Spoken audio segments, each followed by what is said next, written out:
I sat in the corner of the kitchen, the warm yellow light from the pendant lamp casting a soft glow. Night had fallen, but I remained focused on my laptop screen, fingers gently tapping the keyboard. Outside the window, the city sparkled with lights, but inside, I felt only emptiness. It was as if our three-bedroom suburban home, once a cozy haven, had become nothing more than cold walls and unsettling silence. My husband Ryan walked into the kitchen with his familiar half-smile. "Working late again?" His voice was sweet, but his eyes couldn't hide the restlessness. I nodded slightly, trying to keep my tone steady. "There's a big project this week, I need to finish it early." Ryan poured himself a glass of water, his movements slow, as if trying to stretch out the moment. "You know, work is important, but you also need to relax. I worry about you." I only smiled, a practiced smile I'd perfected over the past few months, just genuine enough to mask all doubts. 6 months ago, I was still a happy woman. We had been married for nearly 8 years, going through life's ups and downs together. I always trusted Ryan, believing in his promises and cherishing the warm hugs he gave me after long work days. But then, little signs started to appear. One evening, while organizing bills, I accidentally found a charge for an expensive dinner at a restaurant I had never been to. I asked Ryan about it and he simply smiled. "I went with a client, the company paid for it." His answer was straightforward, yet it left a heaviness in my heart. As time went on, the signs became clearer. Ryan began coming home late, saying work was getting busier. He often took calls he said were from his boss, but every time I overheard, his voice was different, lower, sweeter. Once, while doing his laundry, a faint, unfamiliar perfume on his shirt made me pause. It wasn't the scent I bought for him, nor was it the usual smell of his office. I didn't want to become the suspicious wife, but gradually, all the small details intertwined, forming a picture I didn't want to see. Ryan still smiled, still said he loved me every night, but his kisses grew colder. Once he even forgot our wedding anniversary, something that had never happened before. Instead, he spent the entire evening in his office, claiming he had an online meeting with a client in a different time zone. I sat in the living room, staring at the closed office door, feeling the distance between us widening. Everything continued like a well-rehearsed play. I became the lead actress in my own life, playing the role of the gentle, trusting wife. But deep down, I began to investigate quietly. I checked credit card statements, finding extravagant gifts, romantic dinners, and even hotel bills. Each piece of evidence was like a silent, sharp knife. One afternoon, when Ryan said he had to go on a 2-day business trip, I followed him. I saw him enter a restaurant with a young woman, blonde hair and a radiant smile. They sat close, their eyes exchanging what I no longer received from him. I sat in the car, gripping the steering wheel tightly, feeling both pain and bitterness.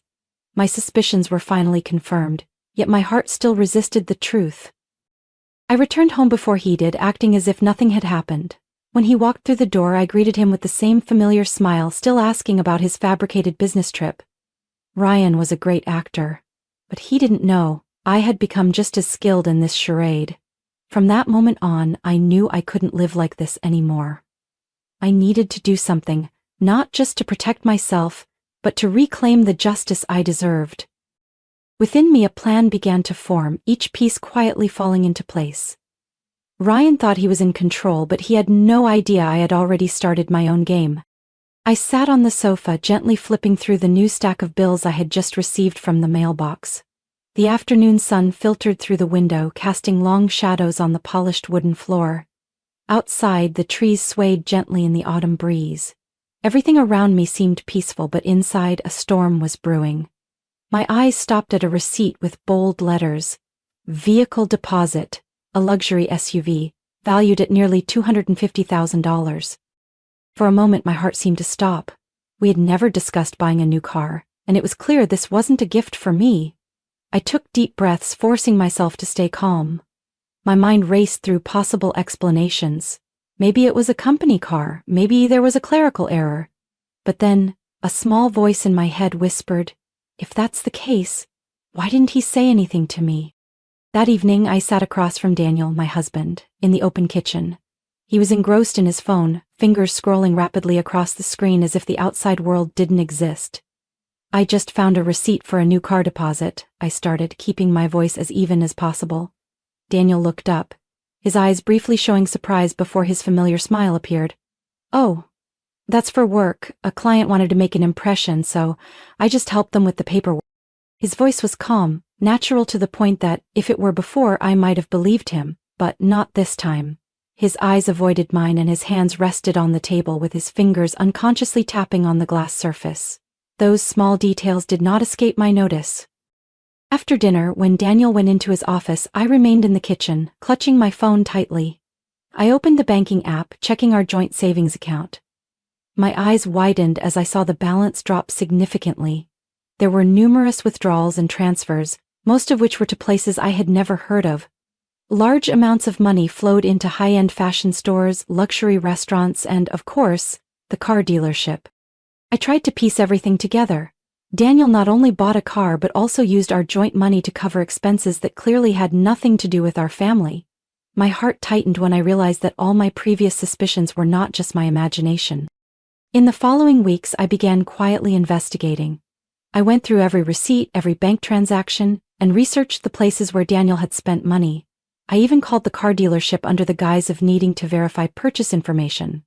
"The car was reserved by Daniel Mitchell for Ms. Jenna Hayes," the voice of the dealership employee echoed through the phone, each word like a sharp needle piercing my heart. Jenna Hayes. That name had never come up in any of Daniel's stories. I looked up her information on social media, and it didn't take long to connect the dots. Jenna was a young, beautiful woman who often posted pictures of her lavish lifestyle, expensive gifts, luxurious dinners, and trips to places that Daniel and I had never been to together. I sat there, my phone screen glowing brightly in the dark, each of Jenna's photos playing out like a slow-motion film before my eyes. Daniel hadn't only deceived me emotionally but also financially. He had turned me into a stranger in my own marriage. I knew I needed to take action, but instead of rushing to confront Daniel immediately, I decided to wait. I needed time to prepare, to ensure that when the truth was revealed, I would be the one in control. I wouldn't let Daniel see my hurt. At least, not yet. I sat in the corner of my small home office, the glow from my laptop screen reflecting off my tired face. Outside, the night had long fallen, and the street lights twinkled in the quiet darkness. The ticking of the wall clock was like a countdown to the plan I was quietly crafting. Since discovering the truth about Daniel and Jenna, I knew I couldn't just sit back and endure, but instead of getting angry or confronting him, I chose a different approach. One that Daniel would never see coming. I started by making a list of all the evidence I had collected: the car deposit receipt, suspicious transactions in our joint savings account, and even the photos Jenna posted on social media with items I knew Daniel had bought. Each document, each image, was carefully stored in a special folder, encrypted with a password only I knew. The next step was contacting the bank. I reported that our joint account had transactions that were not authorized by me. The bank representative's voice initially held some doubt, but when I provided specific evidence, they immediately launched an internal investigation. The account was temporarily frozen, and all subsequent transactions were closely monitored. Alongside that, I filed a complaint with the car dealership. I pretended to be a concerned wife, needing to verify the information about the car my husband had purchased. When I received confirmation that the car was not only under Daniel's name, but also registered to Jenna, I knew I had the key card in my hand. I continued to play the role of the loving wife. Every morning I still prepared breakfast for Daniel, smiled, asked about his work, and even proactively suggested romantic evenings. Daniel seemed unaware of the change in me, or perhaps he was simply too confident in his ability to hide his secrets. Every time Daniel came home late, I didn't ask questions. Every time he took a secretive call, I pretended not to notice. But in reality, I noted every detail, every moment he disappeared from the house. I even quietly installed a tracking app on his phone, ensuring that whenever he lied about a meeting with his boss, I would know exactly where he was. As time passed, I gathered more and more evidence: receipts from upscale restaurants, spa visits, and particularly the secret transfers to Jenna's account. All of it was carefully documented. I knew I only had one chance, and I needed to make sure that when I played my cards, Daniel would have no way out. I still remember the feeling when I first hit the send button to officially file complaints with the bank and car dealership. Part of me felt scared, but another part felt liberated. I was no longer the weak woman who just waited for the truth to unfold. I was creating my own opportunity, slowly pulling back the curtain to reveal Daniel's true face. Every night while Daniel slept soundly, I sat in the dark, quietly reviewing all the documents. I needed to make sure everything was perfect, with no loopholes for him to escape. Sometimes I looked at him, seeing his peaceful face, completely unaware that a storm was approaching. Once, when he asked me about the frozen bank transactions, I just smiled gently. "It's probably just a system error, honey. Let me call and check for you." Daniel nodded, fully trusting me. I just needed to wait a little longer until everything was ready. Deep down, I knew I wasn't only taking revenge on Daniel for his betrayal. I was finding myself again, reclaiming what belonged to me. And when the right moment came, I wouldn't hesitate to pull back the final curtain, exposing everything to the light. I stood in front of the mirror, adjusting the emerald green dress Ryan had chosen for tonight. The dress hugged my figure gently, the silky fabric soft against my skin, providing comfort while also exuding an elegant charm. The bedroom lights cast a soft glow, reflecting my image in the mirror, a gentle wife who completely trusted her husband. But only I knew behind that smile was a carefully orchestrated plan. Ryan walked into the room smiling with satisfaction when he saw I was ready. He wore a sleek black suit, his hair neatly styled, looking every bit like a perfect gentleman. "You look beautiful," he said, handing me a bouquet of vibrant red roses. "Tonight is going to be very special." "I'm looking forward to it," I replied, keeping my voice as natural as possible. We walked out of the house hand in hand like a happy couple, but in my mind every step of the plan was already mapped out clearly. Ryan had planned this evening for over a week. He wanted to take me to a fancy restaurant downtown, a place where we had celebrated many important occasions before. I knew his real intention wasn't for me. The luxury car he bought, the one paid for with our shared savings, wasn't a gift for me but for Jenna, his special client. I sat in the car looking out of the window, my hand lightly holding my clutch. Inside the clutch was my phone, with a call already set up. One press of a button and the repossession team and detective would spring into action. I had planned this night, every detail carefully calculated. When Ryan thought he was in control, he was actually just a pawn in the game I had created. The dinner unfolded exactly as I expected. Ryan ordered the most expensive dishes, chose wine from rare vintages, and even arranged for a pianist to play love songs. He spoke of old memories, of our love, but his eyes kept darting to his watch. I knew he was eagerly waiting for the moment to leave, to deliver the surprise gift to Jenna. "You seem a bit nervous," I asked, my voice sweet. "Oh, it's just work," he replied, forcing a smile. "A client needs my help right after dinner." "Really? That's a shame. I thought tonight was just for the two of us," I said, letting a hint of disappointment show. Ryan quickly grabbed my hand. "I'll be back soon. Can you go home first? I promise I'll make it up to you later." I nodded in agreement gently, as if I completely believed him. But as soon as Ryan left the restaurant, I moved into action. I pressed the call button on my phone, and within a minute I received a confirmation message from the detective. "Everything is ready." I sat back at the table, finishing my dessert, feeling an unusual sense of peace. Ryan thought he was about to create a big surprise for Jenna, but the real surprise was waiting for him. Less than 30 minutes later, I received a message from the repossession team. "The car has been successfully repossessed. Everything went smoothly." I took a sip of tea, smiling softly. In my mind, I imagined the scene of Ryan leading Jenna outside, only to find his luxurious car had vanished without a trace. The satisfaction bubbled inside me, but I kept my face calm and composed. When I returned home, the house was enveloped in silence. I changed out of my evening dress, slipped into a soft nightgown and sat on the sofa, opening my favorite book. I waited, knowing that sooner or later Ryan would come back, and when he did, the facade he had built would finally come crashing down. The door creaked open as the clock neared midnight. Ryan stepped in, his face flushed, his eyes filled with confusion and anger. He slammed the door shut, the keys in his hand clattering sharply against the floor. "You're still up?" he asked, his voice tight. "I was waiting for you," I replied, not looking up from my book. Ryan said nothing more, just stood there, his fists clenched so tightly that his knuckles turned white. I knew the real game had only just begun. I sat on the sofa, flipping through the pages of my book, but in truth I couldn't read a word. The soft yellow light filled the living room, creating a warm and peaceful ambiance.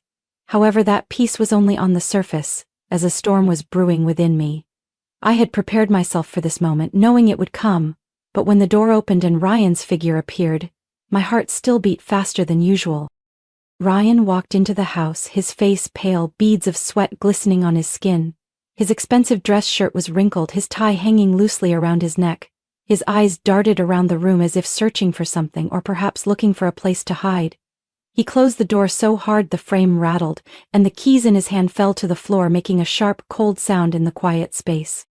"You're still up?" His voice was hoarse, as if he had just woken up from a nightmare. "Yeah, I couldn't sleep," I replied, my voice gentle but not hiding the indifference. "You're home late." Ryan didn't respond immediately. He awkwardly took off his shoes, walked over, and sat down on the chair opposite me. His hands trembled as he poured water from the glass pitcher, spilling most of it onto the table. He panted, trying to regain his composure but failing completely. "Is there anything you want to talk to me about?" Ryan asked, his voice a bit rushed. "Nothing special," I smiled, turning another page of my book.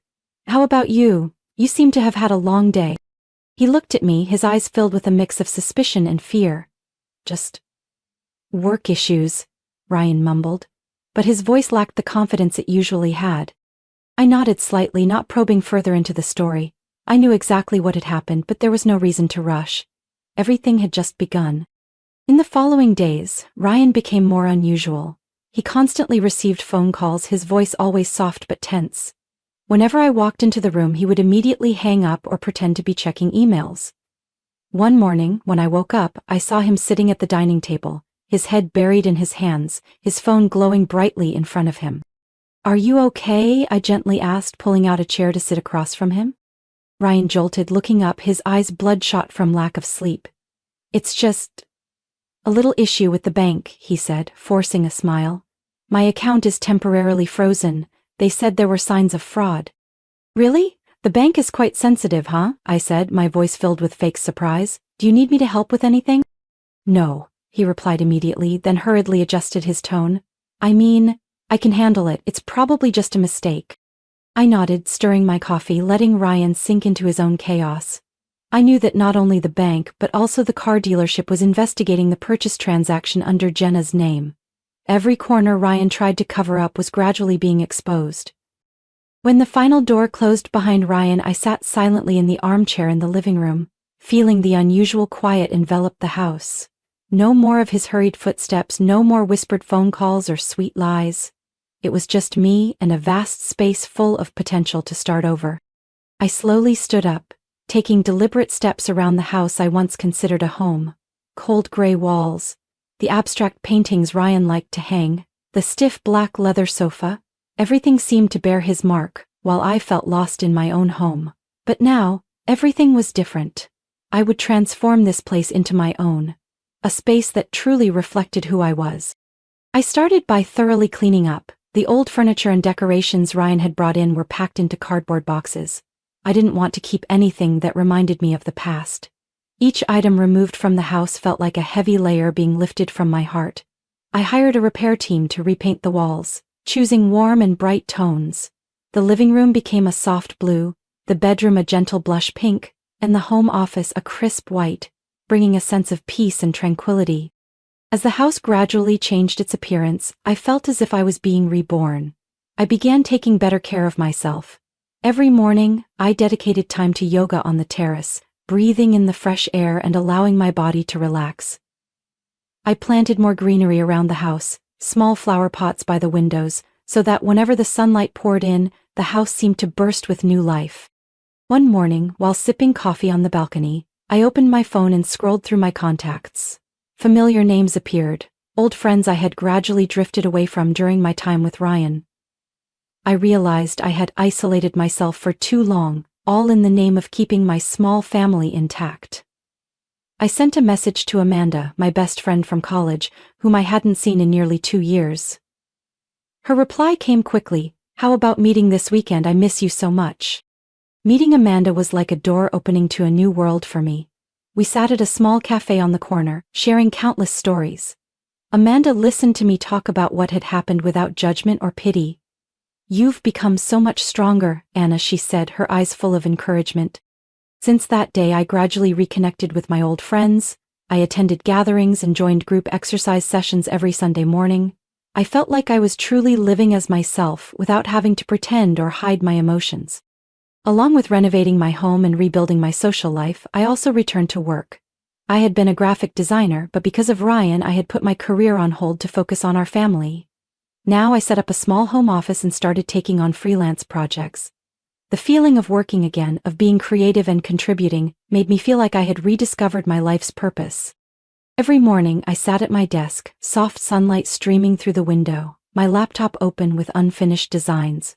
New clients began reaching out, small contracts that brought me confidence and joy.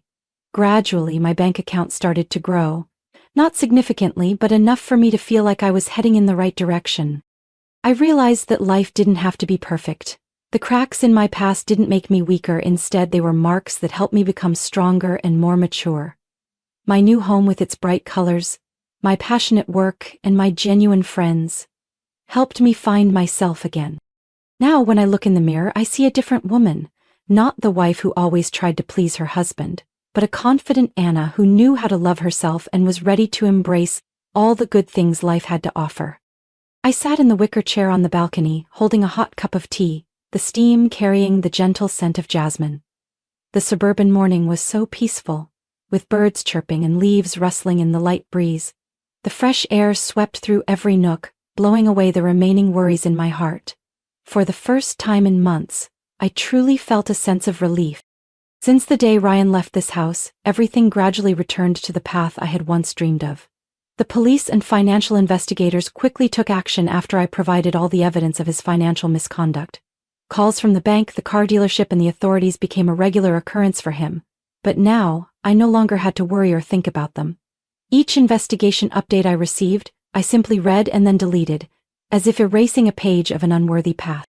The day Ryan was summoned to court, I didn't appear. Instead, I chose to spend that morning strolling through the park, admiring the newly bloomed flowers and enjoying the fresh air. Amanda texted to check in and I simply replied, "Everything is fine." I didn't need to see Ryan face the consequences to feel satisfied. The fact that he was being investigated, had lost his job, and might face criminal charges was enough for me to feel that justice had been served. That afternoon, I sat down at my desk, opened an old notebook, and began writing down my plans for the future. I had spent too much time living in the past. Now it was time to focus on myself. On the first page of the notebook, I wrote in bold letters, things I want to do. Then, ideas flowed freely from my pen. Travel to Italy and see Venice on a gondola. Take a cooking class and learn how to make exciting dishes from around the world. Open a small shop selling handmade crafts, where I could create charming decorative items and bring joy to others. I started researching travel options, creating itineraries and budgeting. I booked a flight to Italy in the fall, the perfect time to visit Venice with its pleasant weather and dreamy scenery. The thought of exploring freely, no longer bound by anyone or anything, filled me with excitement. Alongside planning my trip, I also began preparing for my business venture. I had always loved crafting, from handmade bracelets to small, beautiful paintings. Now I had the opportunity to turn my passion into a real job. I enrolled in a short course on product design, learning about marketing and online sales. In the evenings, I sat at my desk, meticulously creating each item. Each completed product felt like adding a new brick to the foundation of my life. Amanda stopped by one weekend afternoon, bringing a few sweet pastries and her radiant smile. "I heard you're going on a trip," she asked, her voice full of enthusiasm. "Yes, I've already booked the tickets," I nodded. "I'll visit Venice first, then maybe stop by Florence and Rome if I have time." "That's wonderful. You're finally getting to fulfill your dream." Amanda sat beside me, her eyes shining with pride. "Yes, I've waited so long for this day," I exhaled softly. "Everything feels like a dream." That evening, after Amanda left, I sat in the wicker chair gazing at the starry night sky. There was no more heaviness, no more long nights tossing and turning over the past. I had walked through the darkest path, and now, before me, lay a new road filled with light. I knew the journey ahead would still have challenges, but I was no longer afraid. Every step I took was part of my journey to rediscover myself, and I would embrace each moment with pure joy and gratitude. My story is not just about betrayal or loss but a journey of finding myself again. From pain and disappointment, I learned how to let go of the past, rebuild my life and put myself first. I realized that sometimes loss is an opportunity for rebirth, to open a new chapter filled with hope and freedom. The most important thing is never to let pain hold you back, but to turn it into motivation to become stronger and happier. What do you think about the character's journey of self-discovery in this story? Share your thoughts in the comments below. Don't forget to hit follow on the channel so you won't miss out on more meaningful and authentic stories about family life in our upcoming videos.